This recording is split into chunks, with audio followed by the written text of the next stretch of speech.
Hello and welcome to another informative video of VS classes online. बेटा आप आ चुके हैं वीएस क्लासेस के ऑफिशियल प्लेटफॉर्म पे। जैसे कि हमने आपको बताया था पिछले भी वीडियोस में, हमने आपको इन्फॉर्मेशन दी थी कि जो एमपी कांस्टेबल 2026 का जो एग्ज़ाम है वो इस ईयर के एंड में होने की संभावना है।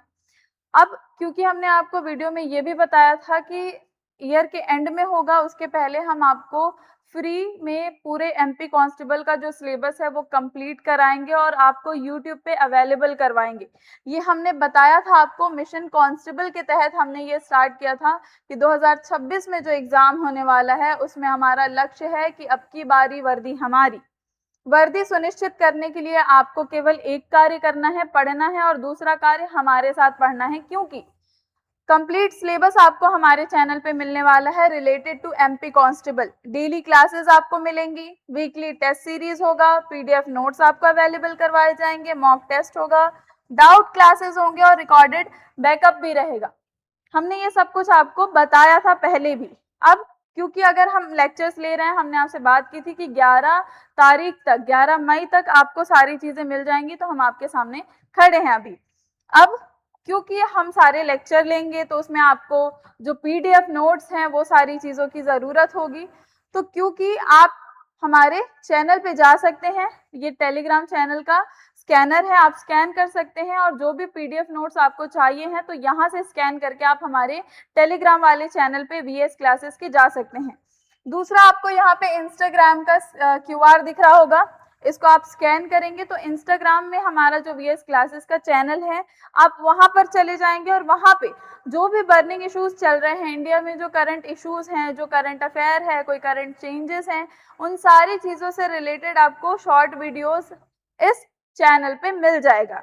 साथ ही साथ जो आसपास के बच्चे हैं जो हमसे ऑफलाइन कांटेक्ट करना चाहते हैं, वो हमें इस नंबर पे कनेक्ट कर सकते हैं, इस नंबर से, या हमें डायरेक्ट मेल कर सकते हैं इसी नंबर पे। आपको व्हाट्सएप से जुड़ना है, आपको ऑफलाइन क्लासेस लेनी है या डीएम करना है, ये हमारा कांटेक्ट नंबर है, आप यहाँ पे जा करके हमसे कांटेक्ट कर सकते हैं। एक बार साइड हो जा रही हूँ, आपको स्कैन करना है, आप स्कैन कर सकते हैं। इंस्टाग्राम का ये है और टेलीग्राम चैनल का वो है। ठीक है, आगे बढ़ती हूँ। अब बात कर लेते हैं एमपी कांस्टेबल में मेरा क्या रोल होगा, मैं आपको क्या पढ़ाऊंगी। मैं आपको पढ़ाने वाली हूँ स्टैटिक जीके। अब ये जानिए स्टैटिक जीके क्या होता है। एक लाइन में थोड़ा सा सब्जेक्ट का भी इंट्रो दे देती हूँ मैं। स्टैटिक जीके वो होता है बेटा जिसके फैक्ट चेंज नहीं होते हैं, जो घटनाएं हो चुकी हैं, जो भी चीजें हैं हो चुकी हैं, उसमें फैक्ट ज्यादा चेंज नहीं होता है। हाँ, उसमें कुछ चीजें ऐड होती हैं, जो भी करंट अफेयर होता है वो ऐड होते जाता है, पर जो चीजें हैं वो चेंज नहीं होती। जो फैक्ट है, जो नॉलेज है, उसमें वो चेंज नहीं होता है, वो स्टैटिक जीके कहलाता है। तो मिशन कांस्टेबल 2026 में मैं ताहिरा आपको स्टैटिक जीके का सिलेबस जो है वो कंप्लीट करवाऊंगी।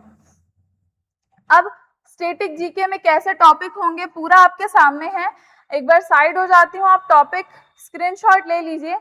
लेकिन इसमें होगा क्या क्या एक बार मोटा मोटी देख लेते हैं। भारत के भूगोल के बारे में आप पढ़ेंगे, शोध संस्थानों के बारे में पढ़ेंगे, इतिहास के बारे में पढ़ेंगे, राष्ट्रीय प्रतीक कौन कौन से हैं, संविधान क्या होता है, कला एवं संस्कृति के बारे में पढ़ेंगे, नदियों के बारे में पढ़ेंगे, बांध के बारे में पढ़ेंगे, जनजातियां, राष्ट्रीय उद्यान, नदियां, पर्वत, जिले, संभाग, मध्य प्रदेश का परिचय, जनजातियां, इतिहास। ये इतिहास यहाँ पे 2 जगह लिखा हुआ है, तो इससे ये मानिए कि मध्य प्रदेश का इतिहास भी, भारत का ओवरऑल इतिहास भी। ये सारे कुछ विषय हैं जो हमको पढ़ने पड़ेंगे। और इंटरनेशनली हमको यूएन, डब्ल्यूएचओ, यूनेस्को यानी वर्ल्ड हेल्थ ऑर्गेनाइजेशन, यूनेस्को की साइट्स के बारे में, पुरस्कार, खेल कूद, महत्वपूर्ण जो दिवस हैं, जो दिनांक हैं, उनके बारे में पढ़ना पड़ेगा। ठीक है, विश्व भूगोल के बारे में, देश और राजनीति के बारे में, मुद्राओं के बारे में, ये सारा कुछ हमारे स्टैटिक जीके में आता है और यही सारी चीजें मैं आपको कवर करवाने वाली हूँ। तो ये आपको एक प्रॉपर ओवरव्यू दिया मैंने कि क्या हमारा सिलेबस शुरू होने वाला है और मैं आपको क्या पढ़ाने वाली हूँ। अब क्योंकि स्टैटिक जीके आज शुरू हो रहा है, आज हमारा है लेक्चर 1 स्टैटिक जीके का। अब स्टैटिक जीके में मैंने आपको बताया ये भी टॉपिक आता है भारत के प्रमुख शोध संस्थान यानी रिसर्च इंस्टीट्यूट।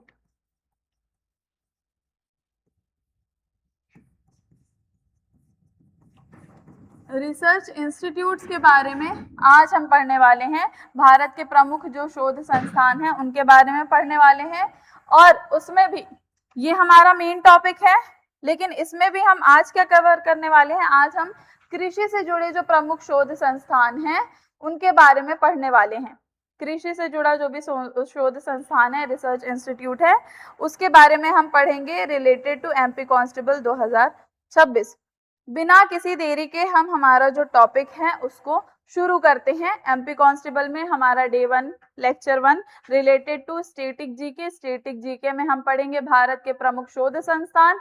भारत के प्रमुख शोध संस्थान में हम पढ़ेंगे कृषि से जुड़े जो शोध संस्थान हैं जो भारत में प्रमुख हैं, जो भारत के पहले हैं, जो अलग अलग राज्यों में बसे हुए हैं, उनके बारे में पढ़ेंगे।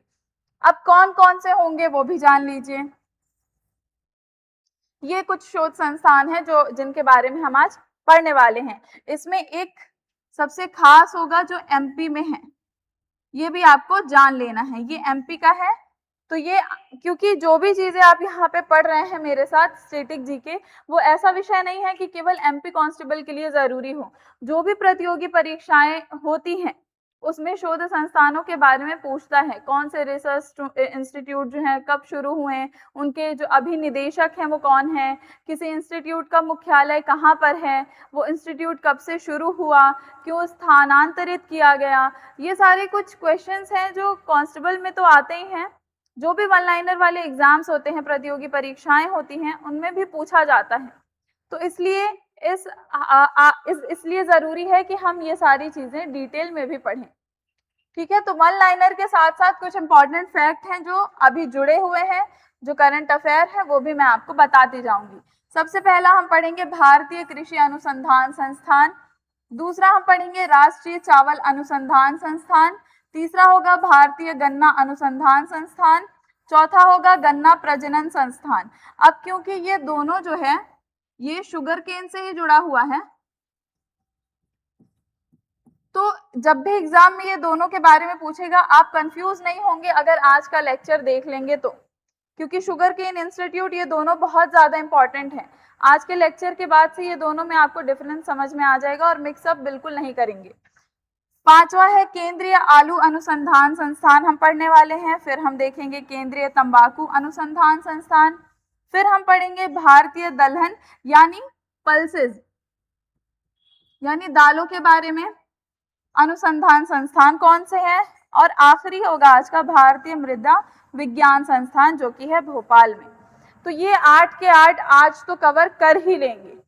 ठीक है, तो कॉपी पेन लेकर के बैठ जाइए और जो भी मैं आपको पढ़ाते जा रही हूँ, जो भी एक्स्ट्रा फैक्ट है वो भी देखते जाइएगा।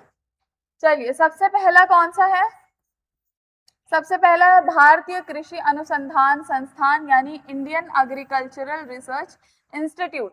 इसकी स्थापना कब हुई थी? देखिए, दो पार्ट्स में हम जो भी इंस्टीट्यूट हम पढ़ने वाले हैं रिसर्च इंस्टीट्यूट, उसको दो पार्ट में देखेंगे।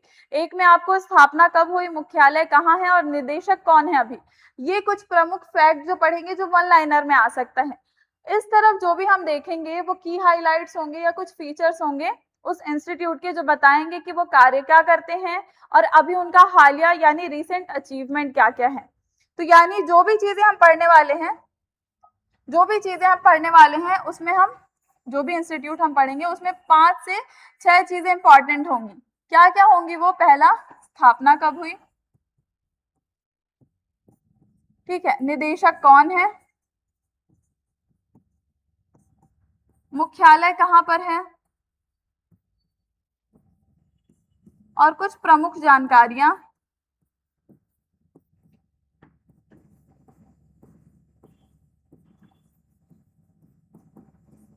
और हालिया खोज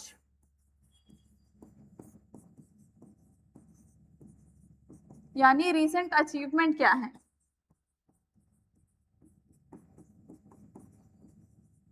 रीसेंट अचीवमेंट क्या है? तो ये 5-6 चीजें जो है हम हर इंस्टीट्यूट के बारे में जानेंगे।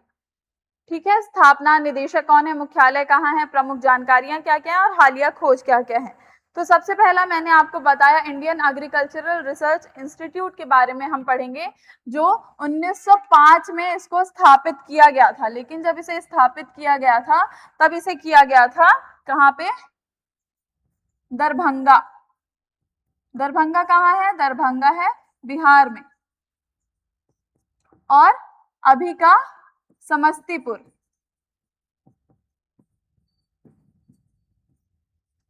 तो स्थापना इसकी 1905 में बिहार के दरभंगा में की गई थी, जो कि अभी का समस्तीपुर कहलाता है। लेकिन अभी इसका मुख्यालय कहाँ पर है? पूसा, नई दिल्ली में है। कारण क्या है? जब 1905 में इस संस्थान को बनाया गया था तो उसके बाद 1934 के आसपास में एक भूकंप आया था, जिसके कारण यहाँ की जो लेबोरेटरी थी इस इंस्टीट्यूट की, वो पूरी तरीके से तबाह हो चुकी थी, खंडर हो चुकी थी, जिसके कारण ही इसे बाद में शिफ्ट करना पड़ा नई दिल्ली में। और आज नई दिल्ली में जहां पर ये है उसे पूसा रोड बोला जाता है। ठीक है, इस संस्थान का नाम पूसा था, क्यों था वो भी मैं आपको बताऊंगी। और इस संस्थान का नाम पूसा था इसलिए जब दिल्ली में शिफ्ट हुआ जहां पर ये संस्थान था उसे पूसा रोड बोला गया। तो बना कब? सीक्वेंस देख लीजिएगा, बना कब था? 1905 में बना था। कहां पर?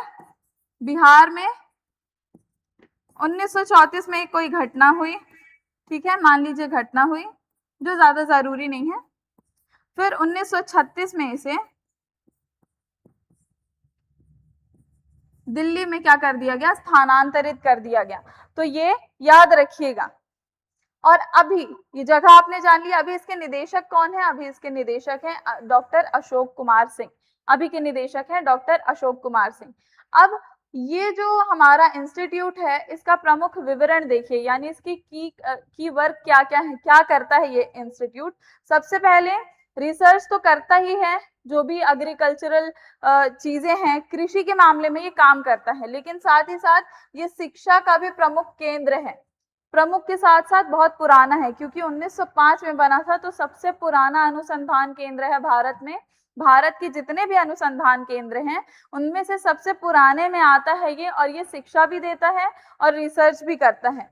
अब इसका एक इम्पॉर्टेंट फैक्ट ये है, मैंने आपको यहाँ पर भी बताया था कि इसे पूसा बोला जाता है। ये जगह जहाँ पर ये है उसे पूसा बोला जाता है। तो ऐसा क्यों है? जगह को पूसा नहीं बोला जाता है, जो इंस्टीट्यूट है उसे पूसा बोला जाता था, लेकिन बिहार के बाद जो घटना हुई इसे स्थानांतरित किया गया, तो जहां पर ये इंस्टीट्यूट था उस रोड को पूसा रोड बोला जाने लगा उस इंस्टीट्यूट के कारण। लेकिन इंस्टीट्यूट को पूसा संस्थान क्यों बोला जाता है? एक व्यक्ति थे जिनका नाम था मिस्टर हेनरी फिप्स। अब इस व्यक्ति ने क्या किया, जब ये संस्थान बना था तो उस समय इन्होंने लगभग 30 से 40 हजार पाउंड का डोनेशन दिया था इस संस्थान में। और इनके परोपकारी व्यवहार के कारण, क्या बोला मैंने, मिस्टर हेनरी फिप्स एक व्यक्ति थे, उन्होंने क्या किया था, डोनेशन दिया था, और इस परोपकारी व्यवहार के कारण इन्हें सम्मान देने के लिए इस संस्थान में क्या किया गया, इनके नाम का जो पी है उसे इस्तेमाल किया गया, और ये आते कहां से हैं? यूएसए से। तो पी से इनके नाम की शुरुआत हुई, जहां से आते हैं यूएसए की, मिलकर के बन गया पूसा।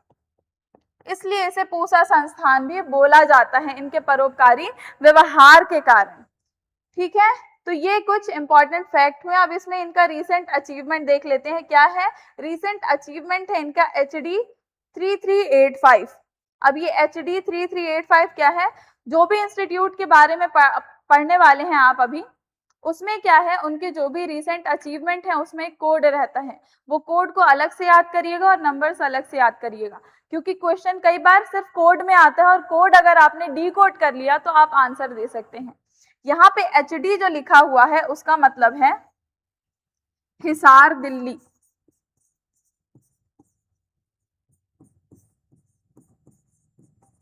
अब हालिया उपलब्धि क्या है कि इन्होंने एक नई गेहूं की किस्म विकसित की है जो HD 3385 है।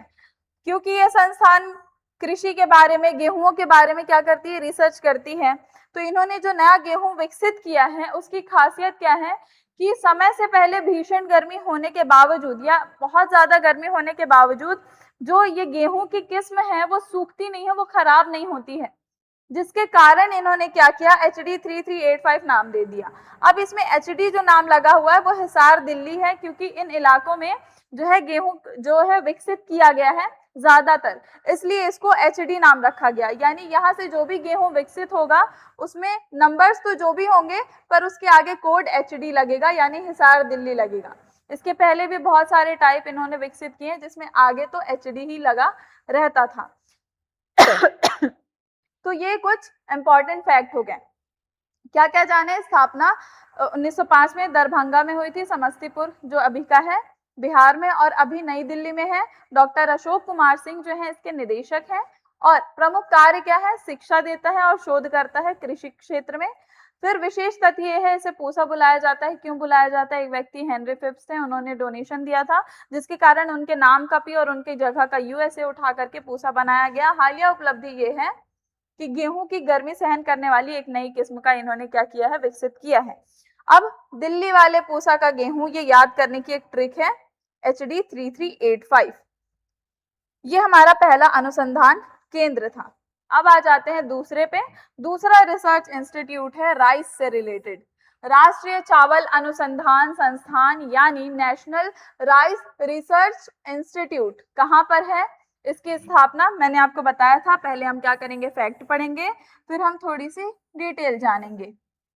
अगर आपको इतने इंस्टीट्यूट जो मैं पढ़ा रही हूँ यहाँ पर पूरी वीडियो ढंग से देख लेते हैं तो किसी और सोर्स में जाने की जरूरत नहीं पड़ने वाली है। स्थापना कब हुई थी, 1946 में इसकी स्थापना हुई थी, 23 अप्रैल को। इसका मुख्यालय कहाँ पर है, विद्याधरपुर, कटक में है, उड़ीसा। कटक कहाँ पे है, उड़ीसा में है। अब इसको याद कैसे करेंगे, क्योंकि ये जो इंस्टीट्यूट है ये भारत में सबसे बड़ा चावल का इंस्टीट्यूट है, चावल अनुसंधान संस्थान है भारत का सबसे बड़ा। तो कैसे याद करेंगे, जब भी आप चावल चबाते हैं तो कटक कटक की आवाज आती है, और जो चावल इंस्टीट्यूट है, सॉरी चावल अनुसंधान केंद्र है वो कहाँ है, वो कटक में है। तो ऐसे आप इसको याद कर सकते हैं। इसके निदेशक कौन है, डॉक्टर AK नायक इसके निदेशक हैं। ये फैक्ट है जो आपको याद करने हैं। अब इंपॉर्टेंट चीजें देख लेते हैं। ये जो अनुसंधान संस्थान है वो करता क्या है, सबसे पहले रीड करिए, ये दुनिया की सबसे बड़ी चावल किस्मों का संग्रह करता है। ये इसका पहला कार्य है। यहाँ पे देखिए 45,000 प्लस ये लोग क्या करते हैं, संग्रह करके रखे हैं।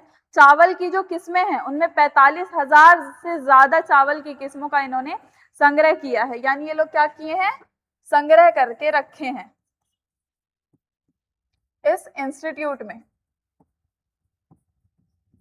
जो पुराने से पुराना चावल होगा, जो नए बड़े दाने वाले चावल आ रहे हैं, उन सारों का संग्रह ये लोग करके रखते हैं।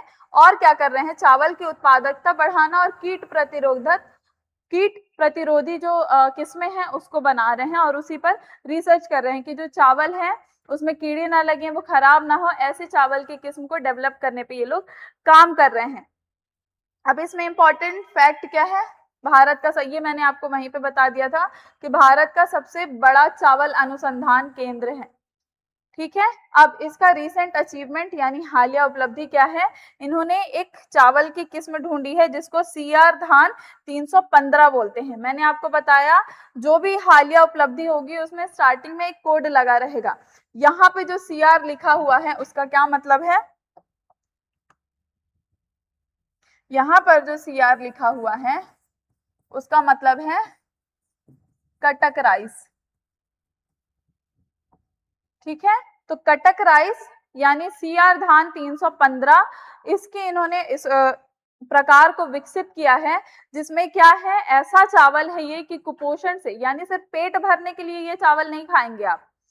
कई बार आपने ऐसे सुना होगा जो डाइट्रिशियंस होते हैं वो ये बताते हैं कि चावल नुकसान भी करता है कई बार, और कई लोगों में ये बोला जाता है कि नहीं नुकसान तो नहीं करता, तो विरोधाभास है इस चीज में। लेकिन इस इंस्टीट्यूट ने ऐसा चावल बनाया है जिसे CR धान 315 बोलते हैं।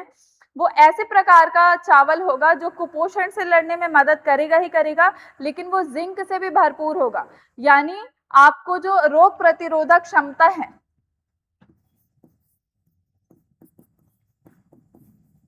यानी रोग प्रतिरोधक ये चावल होने वाला है। ठीक है, तो ये हमने क्या देखा, हालिया उपलब्धि देखी, ऐसा इन्होंने विकास किया है। ये हमारा दूसरा इंस्टीट्यूट था। अब आगे बढ़ते हैं और तीसरा जानते हैं। मैंने आपको बहुत स्टार्टिंग में बता दिया था बच्चों कि शुगर केन इंस्टीट्यूट के बारे में हम जानेंगे, रिसर्च इंस्टीट्यूट के बारे में, जो दो हैं। दोनों के डिफरेंस मैं आपको एक्सप्लेन कर दूंगी ताकि पूरा क्लैरिफिकेशन आपको आज ही हो जाए। जब ये वीडियो देख करके आप हटें तो एक भी कंफ्यूजन नहीं रह जाना चाहिए। ये जो इंस्टीट्यूट है, Indian institute of sugar cane research, ये क्या करता है, सबसे पहले यही क्लियर कर देती हूं मैं, ये मैनेजमेंट का काम देखता है। ठीक है, और एक और चीज यहीं पे जान लीजिए, और ये जो दूसरा संस्थान है हमारा, गन्ना प्रजनन संस्थान यानी शुगर केन ब्रीडिंग इंस्टीट्यूट, ये ब्रीडिंग पे ध्यान देता है।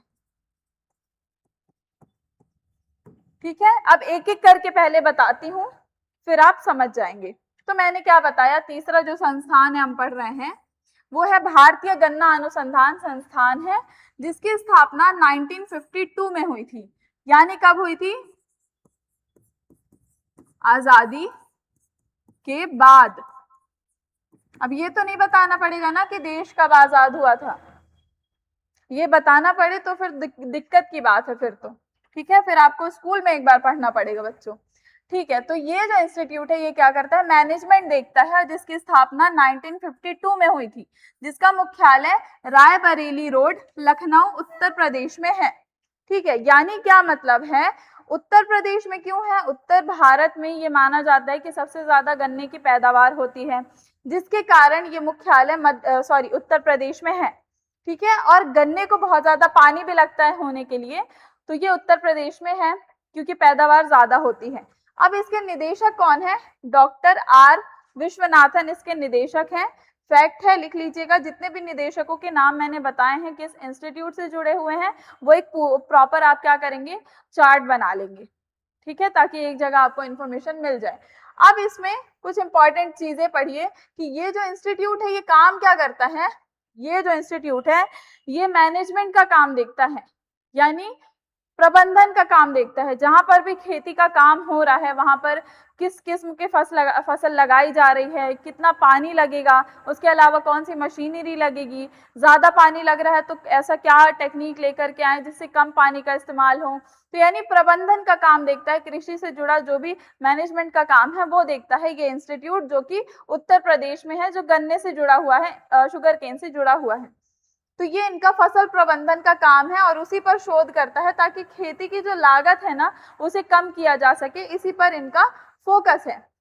लेकिन यहाँ पे इंपॉर्टेंट फैक्ट क्या है, उत्तर भारत में गन्ने की खेती जो है मुख्य शोध केंद्र है, यानी ये जो इंस्टीट्यूट है पूरे उत्तर भारत में सबसे इंपॉर्टेंट माना गया है शोध केंद्र के नाम पर। ठीक है, पूरे उत्तर भारत में सबसे इंपॉर्टेंट है। यहाँ पर एक चीज मैं आपको मैप दिखा देती हूँ ताकि आपको समझ में आए, क्योंकि दूसरा वाला जो संस्थान है वो दक्षिणी इलाके के लिए माना गया है। ठीक है, एक बार आप मैप देख लेंगे तो डिफरेंस समझ में आ जाएगा, क्योंकि शुगर केन जो इंस्टीट्यूट है उसमें हम दो देखने वाले हैं। ठीक है, तो आप मैप देख लेंगे और आपको दिशा समझ में आ जाएगी तो आप जान जाएंगे। ठीक है, हमें सिर्फ मैप का नॉर्मल काम है। दिख रहा है ये आपको, चलिए इसको कॉपी कर देती हूँ ताकि मैं आपको वहां पर समझा सकूं। चलिए, आपको ये दिख रहा होगा। तो अभी मैंने क्या बताया, मैंने आपको तीसरा इंस्टीट्यूट पढ़ाया जो उत्तर प्रदेश में है, जिसका नाम है Indian institute of sugar cane research, जो कि पूरे उत्तर भारत का प्रमुख अनुसंधान केंद्र है। यानी आपको यहाँ पर उत्तर प्रदेश दिख रहा होगा, ये आपको उत्तर प्रदेश दिख रहा है। अब ये पूरा जो है जिसमें बिहार वगैरह भी आ जाता है, यहाँ पर सबसे बड़ा अनुसंधान केंद्र है जो मैंने अभी आपको बताया।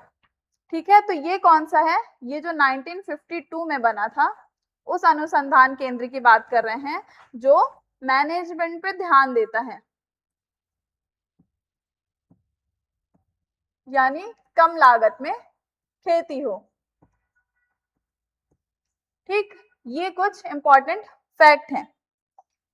अब क्या बच गया, अब इनका रीसेंट अचीवमेंट देखते हैं। इनका रीसेंट अचीवमेंट है स्मार्ट ट्रेंच विधि। जब भी गन्ने की खेती होती है तो वो कैसी होती है आपको पता है? क्या करते हैं, खेतों में इस तरीके की नाली बनाई जाती है, इस तरीके का, और इसी में गन्ना लगाया जाता है।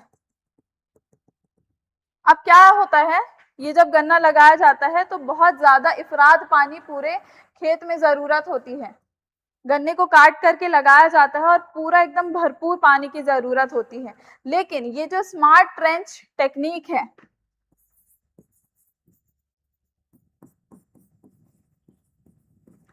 ट्रेंच टेक्निक जो इन्होंने डेवलप की है, उसमें क्या है, सिर्फ गन्ने की जड़ों तक पानी चला जाएगा और उससे जो फसल है वो बहुत अच्छी होगी। और इसी स्मार्ट ट्रेंच टेक्निक में इंटरक्रॉपिंग का कॉन्सेप्ट आया है। यानी इस टेक्निक को अगर यूज करके आप खेती कर रहे हैं तो आप इंटरक्रॉपिंग भी कर सकती हैं, यानी दोहरी फसल भी लगा सकते हैं। इंटरक्रॉपिंग का क्या मतलब हो जाएगा, जैसे आपने यहाँ पर गन्ना लगाया हुआ है तो ये जो स्पेस बचा हुआ है इसमें मान लीजिए आप धनिया लगा सकते हैं। ठीक है, जिससे क्या होगा, जो भी किसान भाई बहन है जो गन्ने की खेती कर रहे हैं, उसमें क्या होगा, वो जब एक और फसल लगा देंगे जैसे धनिया लगा देंगे तो उससे आर्थिक तौर पर उनको बहुत ज्यादा सहायता मिल जाएगी। जब तक गन्ना पूरी तरीके से तैयार होगा तब तक उनको बाकी चीजों के लिए मदद मिल जाएगी। तो ये स्मार्ट ट्रेंच विधि जो है ये डेवलप की गई है हमारी Indian institute of sugar cane research industry, जो कि कहाँ पर है, इंडस्ट्री नहीं इंस्टीट्यूट, जो कि कहाँ पर है, उत्तर प्रदेश में है। मैंने आपको मैप में बता दिया। अब यहाँ पे स्मार्ट ट्रेंच टेक्नोलॉजी आप जान गए। अब दूसरी जो शुगर केन इंस्टीट्यूट है या संस्थान है वो ब्रीडिंग का काम करती है। स्थापना एक बार देख लेते हैं, ये चौथी संस्थान है। स्थापना इसकी 1912 में हुई थी और ये कहाँ है, कोयम्बटूर तमिलनाडु में है। अब मैप में देखिए, ये वाला इंस्टीट्यूट कहाँ की बात कर रहा था, ये वाला इंस्टीट्यूट था हमारा उत्तर प्रदेश में। ये जो इंस्टीट्यूट है ये तमिलनाडु में है, कोयम्बटूर में है। ठीक है, ये कहाँ है, तमिलनाडु में है। और ये क्या करता है, ये ब्रीडिंग का काम करेगा, ब्रीडिंग पर फोकस करेगा। और ये वाला कब बना था, 1952 में बना था, लेकिन ये वाला जो है ये 1912 में बना है। तो यहाँ पे एक और चीज हम लिख लेंगे, 1912। यानी ये दक्षिण भारत में है, ये उत्तर भारत में है। उत्तर भारत वाला जो है वो आजादी के बहुत बाद बना है, ये आजादी के बहुत पहले बना है। ये वाला प्रबंधन पे ध्यान देता है, ये ब्रीडिंग पे ध्यान देता है। अब दूसरे वाले को पढ़ लेते हैं एक बार एकदम ध्यान से। स्थापना 1912 में हुई, कहाँ है, कोयम्बटूर तमिलनाडु में है। इसके निदेशक कौन है, निदेशक है डॉक्टर जी हेमप्रभा। अब यहाँ पर एक और फैक्ट निकल करके आ जाता है, कैसे, एक और फैक्ट क्या निकल करके आता है कि 1912 में जब ये संस्थान बना था तब से लेकर के आज तक में पहली महिला निदेशक इस इंस्टीट्यूट में बैठी है, जिनका नाम है डॉक्टर जी हेमप्रभा। प्रथम महिला निदेशक है, ये याद रख लीजिएगा, ये इंपॉर्टेंट फैक्ट है, पूछ सकता है कि 1912 में बनने के बाद कौन सा ऐसा संस्थान है, अनुसंधान संस्थान है जिसमें पहली महिला निदेशक बैठी थी, जिनका हो सकता है पहले आपको नाम दे दे, हो सकता है सिर्फ इस अनुसंधान का नाम दे दें। तो ये आपको मालूम होना चाहिए। अब प्रमुख विवरण क्या है, प्रमुख विवरण में आप देख लीजिए क्या क्या चीजें हैं। पहला, इनका कार्य, ये क्या करते हैं, दो अलग अलग किस्म के जो गन्ने होते हैं उनके दो अलग अलग गुणों वाले जो गन्ने होंगे, जो शुगर केन होगा उसको मिला करके एक नई सुपर क्वालिटी की ब्रीड तैयार करते हैं। यानी मान लीजिए क्वालिटी 1 वाली है, ठीक है, और क्वालिटी 2 वाली है, ये लोग क्या करेंगे, इससे थर्ड सुपर क्वालिटी बनाते हैं, सुपर क्वालिटी का शुगर केन बनाते हैं। ये लोग का काम है, यानी नई किस्में पैदा करते हैं ये लोग। अब दक्षिण भारत में गन्ने की पैदावार बढ़ाने के लिए इस इंस्टीट्यूट को बनाया गया और उसी में ये अहम योगदान दे रही है। 1912 से लगातार कार्य कर रही है कोयम्बटूर में, और दक्षिण भारत में गन्ने की जो पैदावार है वो ज्यादा हो उसके लिए इसे काम करने में लगाया गया है इस इंस्टीट्यूट को। अब इसकी रिसेंट अचीवमेंट क्या है, रिसेंट अचीवमेंट है इनकी CO 11015। अब ये CO क्या है, मैंने आपको बताया था कोयम्बटूर, क्योंकि ये कोयम्बटूर में है, मैंने आपको बताया था कि हर जगह पे एक स्पेशल कोड होगा। तो ये CO रिफर कर रहा है कोयम्बटूर से, क्योंकि ये जो इसका जो मुख्यालय है कहाँ है, कोयम्बटूर में है। अब ये जो हालिया उपलब्धि है, ये उच्च उपज देने वाली विशेष किस्म की फसल है। क्यों विशेष है, इसमें इन्होंने क्या विकसित किया है कि जो गन्ने की खेती है सॉरी, जो गन्ने की खेती है, जो गन्ना पूरा बन करके तैयार होता है, उसमें लगभग 12 से 14 महीने और कभी कभार 18 महीने लग जाते हैं गन्ने को पूरी तरीके से तैयार होने में। लेकिन जो ये विकसित किया गया है CO 11015, इसको लगभग 8 से 10 महीने ही लगते हैं तैयार होने में। साथ ही साथ इसमें क्या होगा, ये बहुत ज्यादा चीनी का उत्पादन कर सकता है इस किस्म से। तो इससे शुगर मिल, जो भी शुगर मिल में काम करने वाले जो भी बड़े व्यापारी होंगे, उनको बहुत ज्यादा फायदा होने वाला है और बहुत ज्यादा उच्च उपज देती है ये। तो ये कुछ इंपॉर्टेंट फैक्ट थे जो हमने जान लिए इसके बारे में। अब हम आ जाते हैं हमारे 5वें अनुसंधान संस्थान पर, जो कि केंद्रीय आलू अनुसंधान संस्थान है। पोटैटो के बारे में है, जो सब्जी सबको अच्छी लगती है, उसके बारे में भी रिसर्च होती है। ये आप लोगों को अभी पता चला होगा, ठीक है। अब देखिए क्विक फैक्ट्स जान लेते हैं। इसकी स्थापना कब हुई थी, 1949 में पटना में हुई थी। यहाँ पे देखिए एक विरोधाभास कई बार आ जाएगा, अगर पूछा जाएगा तो आप जो भी ऐसे इंस्टीट्यूट है जिसमें आपको बता रहा है कि स्थानांतरित किया गया है, उसकी दोनों जगहों को याद रखिएगा।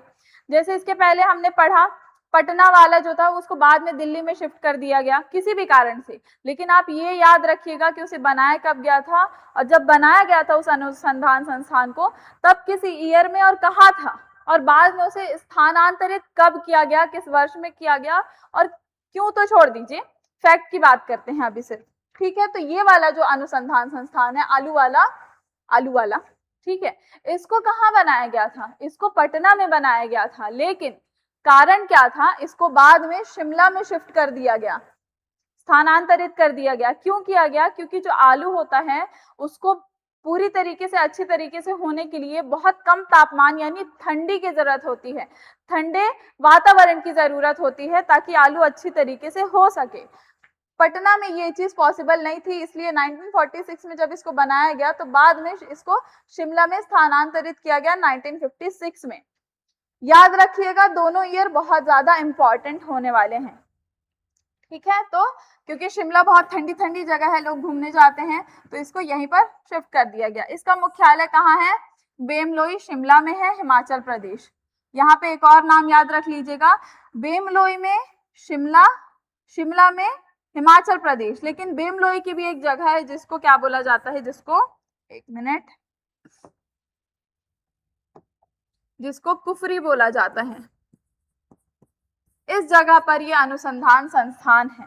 अब इसके निदेशक कौन है, डॉक्टर ब्रिजेश सिंह इसके निदेशक हैं आज की डेट में। कौन है, डॉक्टर ब्रिजेश सिंह। कौन है, डॉक्टर ब्रिजेश सिंह, ठीक है। अब देखिए प्रमुख कार्य क्या है इस अनुसंधान का, CPRI का यानी पोटैटो रिसर्च इंस्टीट्यूट का, कि जो भी आलू में बीमारियां हैं या आलू से होने वाली बीमारियां हैं उसकी खोज करते हैं और उसको उस पर काम करते हैं। यानी कई बार आप देखते होंगे जो आलू है कई बार अंदर से बहुत ज्यादा सख्त होता है, बाहर से वो बढ़िया दिखता है, लेकिन जब आप उसको पकाने के लिए काटते हैं तो वो बहुत ज्यादा हार्ड होता है, ठीक है। तो वो भी एक बीमारी के रूप में देखा जा सकता है। कई बार आप ये भी देखते होंगे कि आलू जो है वो पूरी तरीके से काला हो जाता है ना। तो ये उस चीज से भी, उस जो क्षमता है आलू की उसको बढ़ाने के लिए काम कर रहे हैं। अब इसका विशेष तथ्य यहाँ पे देख लीजिए, इसे ये मैंने आपको नाम अभी अभी बताया था यहाँ पर, ठीक है। कुफरी नाम की जगह है जहां पर ये इंस्टीट्यूट है। तो अब यहाँ से इस संस्थान में से जो भी नया आलू विकसित किया जाता है, जो भी प्रकार विकसित किया जाता है, उसे कुफरी नाम से बुलाया जाएगा। यहाँ से विकसित आलू की किस्में हमेशा कुफरी नाम से शुरू होती हैं क्योंकि ये उसी जगह पर है, अभी मैंने बताया। अब इसकी हालिया उपलब्धि, रिसेंट अचीवमेंट देखते हैं। इन्होंने कुफरी नीलकंठ का खोज किया है। कुफरी नीलकंठ एक आलू की किस्म है जो CPRI में बनाई गई है, विकसित की गई है। कुफरी का मतलब मैंने अभी आपको बता दिया, क्योंकि शिमला में ये जिस जगह पर है ये वहां से निकलेगा तो इसको कुफरी बोला जाएगा, ये भी एक कोड के तौर पर है। और नीलकंठ मतलब ये जो आलू विकसित किया गया है इस इंस्टीट्यूट में वो हल्का बैंगनी रंग का होगा, हल्का, एकदम भाटे जैसा नहीं, मतलब आलू और भाटे में कुछ तो फर्क होना चाहिए, इसलिए पूरी तरीके से वो आलू बैंगनी नहीं हुआ, वो उसने थोड़ा रंग जो है वो भाटे के लिए छोड़ दिया। ठीक है, तो वो हल्का बैंगनी होगा और वो अंदर से नॉर्मल आलू की तरह ही रहेगा। ये खोज की गई है और इसमें सबसे इंपॉर्टेंट चीज ये है कि एंटीऑक्सीडेंट रहेगा, यानी बहुत सारा आपने ये भी सुना होगा डॉक्टर्स को कहते हैं आलू जो है वो बहुत ज्यादा नुकसान भी करता है कई बार बहुत ज्यादा मात्रा में लेने के बाद। तो इस चीज को ध्यान रखते हुए देखा गया है कि इस प्रकार के आलू में जो कुफरी नीलकंठ है वो बहुत ज्यादा फायदेमंद होगा और एंटीऑक्सीडेंट पाया जाता है, यानी रोग प्रतिरोधक क्षमता जो है इस आलू में बाकी आलूओं के मुकाबले बहुत ज्यादा होगी, यानी बाकी जो आलू होंगे वो इससे बहुत ज्यादा जलते होंगे क्योंकि इसमें एंटीऑक्सीडेंट ज्यादा पाए जाते हैं। ठीक है, अब यहीं पे एक टेक्निक निकल करके आती है जो इस अनुसंधान में डेवलप की गई है, मैं बताती हूँ, उसको बोला जाता है एरोफोनिक टेक्निक।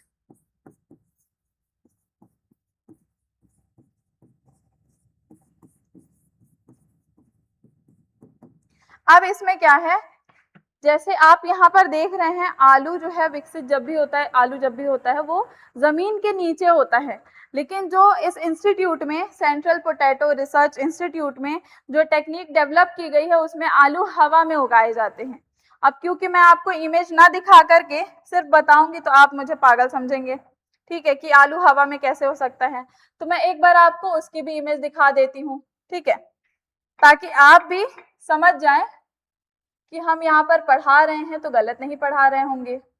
किस तरीके का होता है वो एक बार मैं आपको दिखा देती हूँ, हवा में आलू किस तरीके से होता है। बहुत नई नई चीजें आपको जानने मिलेंगी। इतने सारे इंस्टीट्यूट हैं, इतनी सब्जियां जब आप खाते हैं तो आप ये सोच पाते होंगे कि हर सब्जी पे या हर जो भी मिलेट्स हैं, पल्सेस हैं, उस पर इतना रिसर्च करती है अलग अलग इंस्टीट्यूट, कितना पढ़ना पड़ता है उनको। तो कुछ इस तरीके से जो है आप देखिए हवा में आलू उगाया जाता है और इसे बोला जाता है एरोफोनिक टेक्निक। इसकी जो जड़ें हैं वो भी बाहर की तरफ ही होती हैं। ये होता है एरोफोनिक टेक्निक जो डेवलप किया गया है कहाँ पर, CPRI में, शिमला में, और कुफरी नीलकंठ यहाँ से पाया गया है। तो ये पहाड़ों की रानी शिमला में कुफरी आलू मिलते हैं, ऐसे आप याद कर सकते हैं। तो मैंने आपको एक टेक्निक भी बता दी।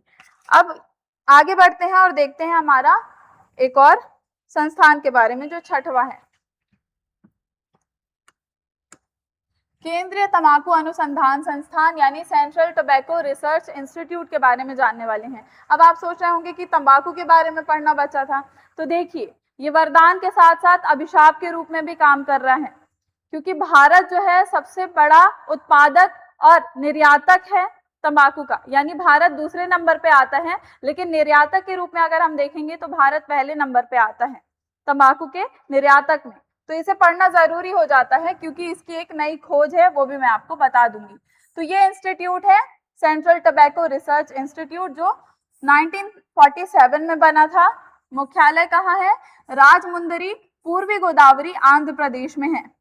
भारत में सबसे बड़ा प्रदेश है जहां पर तंबाकू होता है, आंध्र प्रदेश है।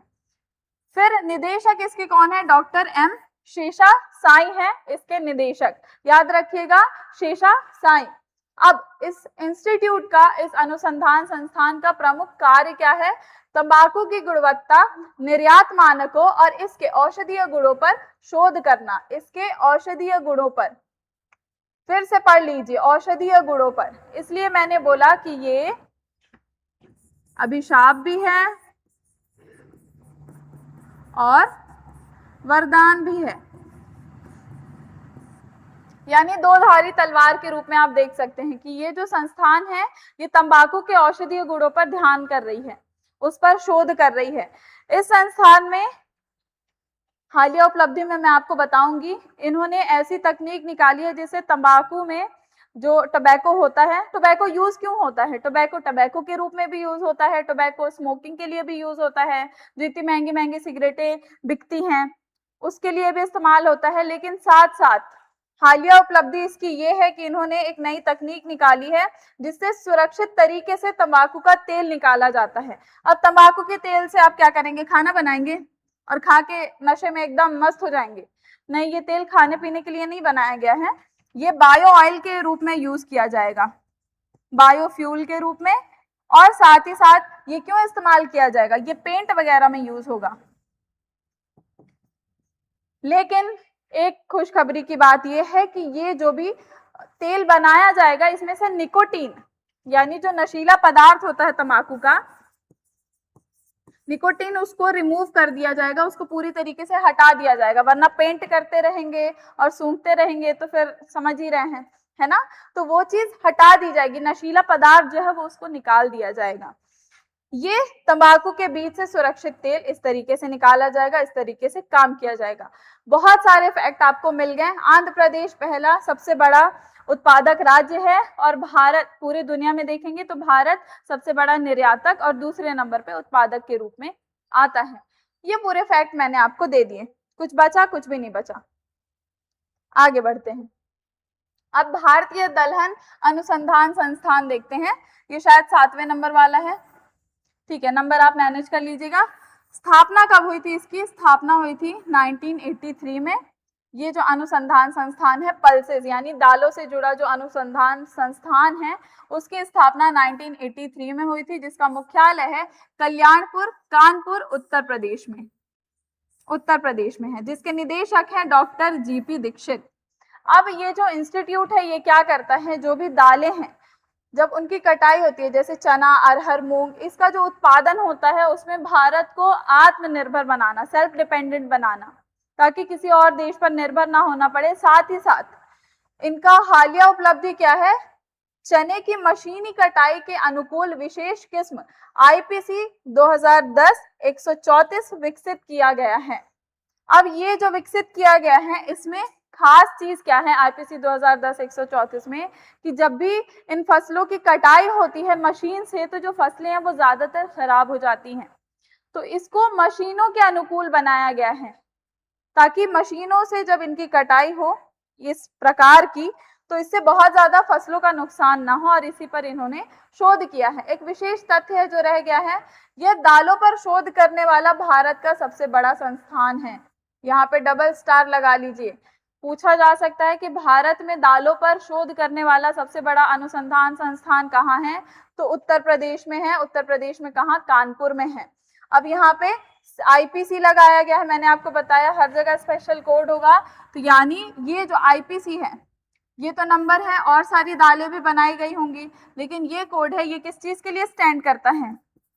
आईपीसी यानी इंडियन पल्सेस, यानी दाल पल्सेस कानपुर। लेकिन यहाँ पे के नहीं लगाया गया है, सॉरी यहाँ पे सी नहीं लगाया गया है, यहाँ पे के लगाया गया है, कानपुर, ठीक है। ये उसका एक कोड वर्ड हो गया। अब याद करने की ट्रिक आप देख सकते हैं, कानपुर के लोग दाल दलहन बहुत खाते हैं, ठीक है। अब एक और संस्थान के बारे में जान लेते हैं, ये भारतीय मृदा विज्ञान संस्थान है। इसके बारे में हम क्योंकि मध्य प्रदेश से आते हैं तो हमें बहुत ज्यादा प्राउड फील करना चाहिए, एमपी स्पेशल है, कि हमारे राज्य में भोपाल में एक बहुत बड़ा अनुसंधान संस्थान है। देखते हैं स्थापना इसकी कब हुई थी? 1988 में हुई थी। और ये काम किस पे करता है? ये सॉइल पे यानी मृदा यानी मिट्टी पे ये क्या करता है? रिसर्च करता है। मुख्यालय जिसका कहाँ है? नबीबाग में है, बैरसिया रोड में, भोपाल मध्य प्रदेश में, ठीक है। 1988 में स्थापना हुई थी। मृदा पर शोध करता है। निदेशक कौन है? डॉक्टर एसपी दत्ता इसके निदेशक हैं, ठीक है। अब प्रमुख विवरण देख लीजिए, ये काम क्या करते हैं? मिट्टी की उर्वरता का नक्शा बनाना और उर्वरकों के सही उपयोग पर शोध करते हैं, यानी जो भी फर्टिलाइजर हैं, जो पेस्टिसाइड्स हैं जो यूज हो रहे हैं मिट्टी में, उससे मिट्टी की क्वालिटी ना खराब हो, ऐसी चीजों पर ये लोग क्या कर रहे हैं? रिसर्च कर रहे हैं। मैं आपको बार बार ये बोल रही हूँ, रिसर्च कर रहे हैं। यहाँ पे देखिए जो भी हम पढ़ रहे हैं ना अनुसंधान संस्थान, उसमें रिसर्च है, यानी चीजें सर्च की गई हैं, पढ़ा गया है उसके बारे में, लेकिन जो भी और सारी चीजें जो इसमें ऐड होते जा रही हैं उसे रिसर्च बोला जाता है। उस चीज को और आगे स्टडी करना, उसमें कुछ नई खोज करना, उसमें कुछ नया आविष्कार करना, फिर उसमें और ऐड करना इंफॉर्मेशन को, वो रिसर्च कहलाता है। तो ये भी जानिए कि रिसर्च का क्या मतलब होता है ना। ये मैं स्टार्टिंग में बता सकती थी आपको, पर ठीक है। तो ये रिसर्च, इसका मतलब ये होता है। तो ये भोपाल में है, एसपी दत्ता जो है इसके निदेशक हैं, और ये लोग क्या कर रहे हैं, ऐसे फर्टिलाइजर पेस्टिसाइड किस तरीके से यूज हो कि मिट्टी की जो उत्पादकता है वो खराब ना हो, ठीक है, इस पे ये लोग काम कर रहे हैं। विशेष तथ्य क्या है, मध्य प्रदेश के परीक्षार्थियों के लिए बहुत ज्यादा जरूरी है, क्योंकि भैया मध्य प्रदेश स्पेशल है, भोपाल में है ये, ठीक है, और सॉइल पर काम करता है। अब रिसेंट अचीवमेंट देखिए, मृदा परीक्षक के लिए इन्होंने क्या किया है, एक पोर्टेबल डिजिटल उपकरण बनाया है, जिसको आप पोर्टेबल लैब बोल सकते हैं। पोर्टेबल लैब बोल सकते हैं। यानी पहले किसान भाई बहनों को क्या करना पड़ता था, जो भी मिट्टी है उसकी उत्पादकता या उसकी क्वालिटी चेक के लिए उनको लैब ले जाना पड़ता था, मिट्टी का जो सैंपल होता था, और उसका रिजल्ट आने में हफ्तों लग जाते थे। लेकिन ये जो पोर्टेबल लैब है, ये जो डिजिटल उपकरण बनाया गया है इस इंस्टीट्यूट के द्वारा हमारे भोपाल में, उससे क्या होगा, जहां पर आपका खेत है वहीं पर आप इस उपकरण को ले जा करके जो भी वैज्ञानिक हैं वो चेक कर सकते हैं और इंस्टेंट आपको रिजल्ट बता सकते हैं। और ऐसे ही नहीं, ये पोर्टेबल लैब जो है, ये जो उपकरण है, ये 15 पैरामीटर पर खरा उतरने के बाद से अभी सफल माना गया है, ठीक है। तो ये हमारे भोपाल का हो गया। अब इसके बाद से पशुपालन से जुड़ा आ जाएगा अनुसंधान संस्थान, जो कि आपको आगे के लेक्चर्स में हम बात करेंगे और आगे के लेक्चर्स में इसके बारे में पढ़ेंगे। आज हमने कृषि से जुड़े हुए जितने प्रमुख अनुसंधान संस्थान थे उसके बारे में पढ़ लिया। एक बार पूरा देख लीजिए, कहीं पर कोई चीज रह जाती है और इनमें कहीं पे भी किसी भी फैक्ट में आपको कोई डाउट आता है तो आप हमको कमेंट सेक्शन में बताइएगा। साथ ही साथ टेलीग्राम में भी आप हमको नोट्स के लिए बोल सकते हैं। मैंने आपको क्यूआर कोड दिखाया था, आप उसको स्कैन कर सकते हैं। ये मैंने आपको जो शुगर केन अनुसंधान संस्थान थे, रिसर्च इंस्टीट्यूट, उनके डिफरेंस के बारे में बता दिया कि एक साउथ में है और एक कहाँ उत्तर दिशा में है। ये है वो दोनों संस्थाओं के बारे में, रिसर्च इंस्टीट्यूट के बारे में। और यहाँ पे हमने इंडियन एग्रीकल्चरल रिसर्च इंस्टीट्यूट, इसमें एक चीज रह जाती है, मैंने जो आपको पूसा बताया था जो बिहार में पहले बनाया गया था और भूकंप आने के कारण इसको दिल्ली में शिफ्ट किया गया, तो क्या बिहार में वहां पर जिस जगह पर ये अनुसंधान संस्थान था वहां पर कुछ है? तो मैं ये बोलूंगी उस जगह पर एक नया विश्वविद्यालय बना है जिसका नाम है डॉक्टर राजेंद्र प्रसाद कृषि विश्वविद्यालय। जहां पर ये था वहां पर बिहार में इस विश्वविद्यालय को बनाया गया और बच्चे वहां पर पढ़ रहे हैं, तो वो जगह खाली नहीं है। ये एक चीज जो है इस स्लाइड की रह गई। अब मैंने आपको इन पूरे 8 के 8 स्लाइड के बारे में जितने फैक्ट हो सकते थे, जो कुछ भी हो सकता था, जो भी वर्ड को डिकोड करना था, वो सब कुछ कर दिया गया है। आपका काम सिर्फ इतना है कि यहाँ पे जो भी आपको चीजें पढ़ाई गई हैं प्रॉपर नोट बनाइए, ठीक है। जो इंस्टीट्यूट है और जो निदेशक है उसका एक अलग टेबल बनाइए। इंस्टीट्यूट की स्थापना कब हुई थी, स्थापना होने के बाद अगर उसको स्थानांतरित किया गया तो किस वर्ष में किया गया, बनाया किस वर्ष में गया, ये सारी चीजें वन लाइनर फैक्ट होती हैं जिसको आपको पढ़ना होगा, रटना होगा। और आपको रटना ना पड़े, बोरिंग ना लगे, इसके लिए मैंने इसकी बैक स्टोरी भी बहुत सारी चीजें बताई है। तो ये हमारा कृषि वाला जो पार्ट था अनुसंधान या शोध संस्थान का, वो पूरी तरीके से यहाँ पे कंप्लीट होता है। एक बार फिर मैं आपको बोलूंगी कि आप हमारे लेक्चर पे पूरी तरीके से बने रहिए। जो हमारा स्टैटिक जीके का चल रहा है वो मैं आपको पढ़ाऊंगी, और ये स्कैन कर लीजिएगा। ऑफलाइन नंबर ये है, ठीक है। और अगर हमारे टेलीग्राम चैनल पे जाना है, आपको नोट्स चाहिए, तो आप हमको मैसेज कर सकते हैं, ये हमारा इंस्टाग्राम का है, ठीक है। स्कैन कर लीजिए, स्क्रीनशॉट ले लीजिए और हमसे कनेक्ट करने में बिल्कुल भी संकोच मत करिए। जो भी डाउट आता है कमेंट सेक्शन में बताइएगा। मिलते हैं आपसे अगले लेक्चर में, और तब तक अच्छे से पढ़ते रहिए। और कांस्टेबल वाली जो एग्जाम है, इस बार का जो कांस्टेबल का एग्जाम है, उसको मिल करके निकालना ही है, ठीक है। यानी आपकी बारी, वर्दी सिर्फ हमारी, ठीक है। मिलते हैं अगले लेक्चर में। बहुत बहुत धन्यवाद।